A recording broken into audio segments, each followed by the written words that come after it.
درانه کتونکو السلام علیکم. زه محمد سلمان همدرد د حق غږ پښتو چینل خبري لنډیز کې ستاسو کوربه اوس تاسو پام را اړوم د مهمو خبرونو لنډیز ته.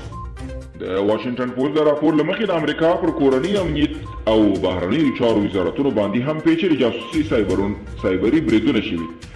راپورونه کاږي تر اوسه د یاد بریدونو د زیانونو په اړه څه نه دي ویل شوي، خو ویل کېږي چې بریدونه خطرناک او بریدګر ښایي ځینې معلومات غلا کړي وي. پاکستان او افغانستان په 2021 کال کې د پولیو له منځه وړلو لپاره پر ګډې همکاري هوکړه کړې.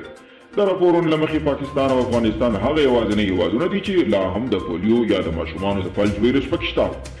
د افغانستان د بشري حقوقو خپلواک کمیشن مشر شهزاد اکبر ویلي چې پر ملکي وګړو هدفي وژنې د منلو نه دي او هر څه ژر باید دې چارې ته د پای ټکی کېښودل شي. د برتانیا پارلمان له حکومت وغوښتل چې د ایران سپایي پاسداران ترهګره ډله وبولي. د برتانیا د پارلمان له بهرنیو اړیکو کمیټې د بوریس جانسن له حکومت وغوښتل چې د ایران د سپایي پاسداران د ترهګر بللو لپاره اړینې ارزونې پیل کړي.